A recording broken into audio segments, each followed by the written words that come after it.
大家好，欢迎来到听书学史。今天我要给大家介绍《肌肉决定健康与衰老》这本书。今天的内容如下：第一，无论几岁都能强烈逆龄的超级肌肉训练法；第二，只要实践这种饮食法，人生就会发生巨大改变。今天的内容对于所有注重健康的人来说都非常值得一看，请一定看到最后。首先是第一部分，无论几岁都能强烈逆龄的超级肌肉训练法。那么第一个要介绍的是，肌力训练最惊人的好处，就是能够提升几乎对所有疾病的抵抗力。大家有没有听过骨骼肌这个词呢？所谓骨骼肌，就是负责带动骨骼、控制身体运动的肌肉，比如负责手臂弯曲伸展的肱二头肌、肱三头肌，以及负责腿部活动的股四头肌或绳肌等等，这些都属于骨骼肌。骨骼肌不仅仅是在物理层面支撑身体，它还会影响身体各种生理现象。肌肉不仅能让身体活动，还能通过燃烧脂肪、促进代谢来保护我们的身体免受疾病侵害。骨骼肌约占人体全部肌肉的40%，而且它是能够通过自身意志控制，并能通过力量训练强化的肌肉。本书作者指出，只要通过力量训练改善肌肉状态，几乎立刻就会在2周以内出现可测量的效果。例如，血糖水平更加稳定，饥饿感更容易控制，关节活动性提升。而长期效果则包括身体与骨骼变得更强壮，中性脂肪减少，血压指标改善，维持良好的代谢能力，提升几乎对所有疾病的抵抗力。骨骼肌就是保护身体的天然铠甲，而健康的肌肉是实现幸福晚年的关键。另外，对健康来说非常重要的一点是良好的代谢。所谓代谢，就是身体利用食物与能量的方式。肌肉增加后，不只是身体外形改变，连身体内部的代谢机制都会发生变化。因此，作者强调，为了维持健康，必须强化肌肉。通过运动锻炼肌肉后，细胞内负责制造能量的器官线粒体，其密度会增加。这样一来，身体就能够更高效地把碳水化合物和脂肪转化为能量。线粒体被称为细胞中的发电厂，在把食物转化为能量的过程中发挥着极其重要的作用。它决定了我们的体力。如果线粒体功能失常，甚至可能危及生命。此外，当肌肉在运动中收缩时，还会释放一种叫肌肉因子的物质。肌肉因子会在体内发出信号，与病原体作战并抑制炎症。不健康的肌肉不仅无法发挥力量，也无法分泌这些肌肉因子，代谢功能也会减弱。也就是说，只要锻炼肌肉，你的健康在各个层面都会得到保护。肌肉正是天然的铠甲。现在很多人都很重视健康，但作者认为，大家应该更加重视肌肉。很多人明明非常在意健康，却完全不锻炼肌肉。另外，吃什么、做什么运动，也会对肌肉产生巨大影响。只要坚持正确的饮食与运动，我们不仅能从肌肉中获得各种恩惠，甚至连人生都可能因此改变。接下来要介绍的是，力量训练另一个惊人的好处——肌肉因子的分泌，会让大脑能力显著提升。当肌肉强力收缩时，细胞会释放一种叫肌肉因子的小型信号蛋白质。也就是说，我们的骨骼肌就像一个内分泌器官一样，会向血液中释放影响全身细胞的物质，从而调节各种身体功能。而且研究已经发现，肌肉因子还能提升幸福感与学习能力。运动不仅能增加脑部血流，促进毒素清除，还能促进新的脑细胞发育。运动过程中，肌肉会释放2种肌肉因子组织蛋白酶 B 和鸢尾素，它们进入循环系统后，会穿过血脑屏障，促进脑源性神经营养因子 BDNF 的生成。BDNF 能够促进新的神经细胞形成，并提升学习与记忆能力。虽然这个内容稍微有点难，但简单来说，力量训练会让人变聪明， BDNF 水平上升，还能抑制抑郁症等情绪障碍的发生。此外，它还与海马体负责学习与记忆的大脑区域体积增大有关。肌肉因子不仅能帮助调节身体组织，还能在不同组织中发挥抗炎作用，从而改善免疫功能与代谢能力。接下来要介绍的是，力量训练另一个惊人的好处：肌肉会变成线粒体制造工厂。大家知道肌肉是如何利用从食物中吸收的营养吗？首先必须掌握的一个基础知识是，人体从食物中吸收的主要能量来源是葡萄糖。葡萄糖不仅对大脑、心脏、消化系统功能重要，对维持健康的视力与皮肤也不可缺少。肌肉同样会优先把葡萄糖作为代谢燃料。为了防止血糖长期过高，身体会优先燃烧葡萄糖，而不是脂肪或蛋白质。因为如果血糖长期过高，葡萄糖本身就会变成有害物质。实际上，糖尿病患者或接近糖尿病状态的人，正是因为无法有效处理葡萄糖，结果导致身体组织受损。人体会通过多种机制，在大约2小时内处理掉摄入后多余的葡萄糖。也就是说，葡萄糖既是能量来源，同时也是一种毒。因此，人体才会拥有各种快速消耗葡萄糖的机制。其中最具代表性的就是著名的胰岛素。胰岛素的作用是把血液中的糖分送入细胞，并以中性脂肪的形式储存起来。但是胰岛素的工作方式也存在问题，比如中性脂肪容易增加，将来可能提高肝病风险。因此，要维持健康的血糖水平，最重要的就是合理控制碳水化合物摄入，抑制血糖的大幅波动。也就是说，只要拥有健康的肌肉，就能够优化糖分代谢功能，这是一个非常巨大的好处。因此，即使过程稍微辛苦一些，也绝对值得去锻炼肌肉。接下来要介绍的是力量训练另一个惊人的好处，体力会大幅提升，而且效果会持续到第2天甚至更久。有氧运动和力量训练会让肌肉收缩，而当肌肉收缩时，肌肉细胞会主动吸收葡萄糖。这种不需要依赖胰岛素的葡萄糖吸收机制，可以有效清除血液中过剩的葡萄糖，是一种非常优秀的身体功能。而且更厉害的是，进行力量训练之后，即使运动已经结束，身体仍然会在最长约2天内持续享受肌肉吸收葡萄糖所带来的好处。因为在训练结束后的一段时间里，肌肉细胞膜上的葡萄糖运输体密度会增加，持续帮助清除过高的血糖。换句话说，训练后储存下来的糖原会为下一次训练提供能量。也就是说，人体会形成一种储存与释放不断循环的机制，而这种循环会让体力显著提升。另外，运动不仅仅有助于控制血糖与胰岛素水平，它还能帮助肌肉始终保持活跃状态。当运动消耗糖原之后，肌肉就会进入准备高效吸收葡萄糖的状态。之后，只要通过适当营养补充糖原，身体就能维持持续训练的能力。这种健康的能量循环可以长期持续运作，成为维持整体健康的重要机制。如果这个循环无法正常运作，会发生什么呢？作者用了一个很形象的比喻，人体就像一个行李箱，一旦肌肉不健康，脂肪就会增加，而这些脂肪会在身体各处引发轻微炎症，这就是所谓的慢性炎症。错误的饮食会扰乱肌肉功能，引发炎症，并进一步带来各种健康问题。而且，肌肉健康的问题，其实往往在人生很早阶段就已经开始了。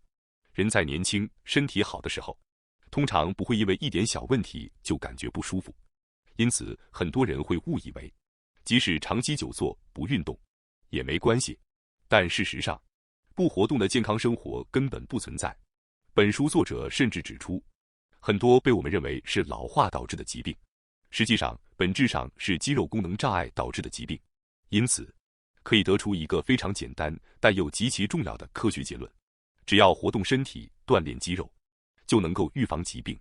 如果长期不使用肌肉，就会更容易生病。那么接下来，我们进入第2部分。只要实践这种饮食法，人生就会发生巨大改变。我们的肌肉其实正是由我们每天所吃的食物构成的。因此，作者指出，想要增加肌肉，最重要的第1步，其实是改善饮食。而说到增肌饮食，最必须重视的就是蛋白质，因为肌肉的原材料正是蛋白质。而且，以蛋白质为核心的饮食，如果再结合运动，效果会翻倍。这样不仅能够减少脂肪，还能保住肌肉，因此能够实现真正健康的减肥。接下来，作者开始具体说明，到底应该怎样吃，才能真正锻炼肌肉。首先，要介绍一个重要概念——宏量营养素。所谓宏量营养素，就是构成肌肉基础的3大营养素：蛋白质、碳水化合物、脂肪。首先来看蛋白质，作者认为，理想状态下，每公斤体重至少应该摄取 2.2 克蛋白质。例如，如果体重是60公斤，那么每天需要摄取60乘以 2.2 等于132，也就是132克蛋白质。这个摄取量比一般常见建议高得多。另外，作者特别强调，根据总热量来反推蛋白质摄取量的旧式思维已经过时了，因为蛋白质对于保护身体组织，尤其是肌肉是不可缺少的。即使在控制总热量时，也必须保证一定量的蛋白质摄入，甚至在减肥期间，更应该增加蛋白质摄取量。接下来是碳水化合物。作者认为，对于每天体力劳动很多的人，或者运动员来说，高碳水饮食也许是适合的。但对于现代大多数久坐办公的人来说，碳水摄取往往过量，这样很容易导致热量过剩。因此，对于活动量普通的人来说，应该尽量让碳水化合物与蛋白质维持1:1比例。也就是说，每餐把碳水摄取控制在30至50克左右，以尽量降低胰岛素反应。最后是脂肪，脂肪不仅构成所有细胞膜，也构成大脑神经结构的重要层次。此外，脂肪还是肌肉的重要燃料来源。但脂肪有一个必须注意的问题，每1克脂肪含有9000卡热量，因此，如果脂肪摄取过多，很容易导致热量超标，甚至让胆固醇升高。因此，作者认为，只有脂肪需要特别重视热量控制。接下来，在理解了这些增肌必须的宏量营养素之后，作者开始说明应该怎样组合这些营养。在摄取碳水、蛋白质和脂肪时，有3大原则：始终选择高品质食材，碳水化合物尽量以蔬菜为主，养成称量食物重量的习惯。首先是选择高品质食材，作者建议尽量避免袋装的超加工食品，最好购买新鲜蔬菜、水果、肉类、乳制品、鸡蛋，并自己下厨料理。其次，碳水尽量从蔬菜中获取。当然，如果是在运动前后，或者仍然在宏量营养素的控制范围内，也可以适量摄取淀粉类食物。然后还有一个很重要的习惯，平时尽量称量食物重量。当然，并不是一辈子都要这样做，但至少在能够准确掌握自己到底吃了多少之前，建议把它当做一种练习持续进行。不过，作者也强调，不要一开始就对自己要求过高。真正推动目标达成的力量，不是短时间的爆发，而是持续不断的微小努力。例如，一个过去长期吃垃圾食品的人，如果突然要求自己每天都用有机、无农药食材做饭，门槛其实太高了，很难长期坚持。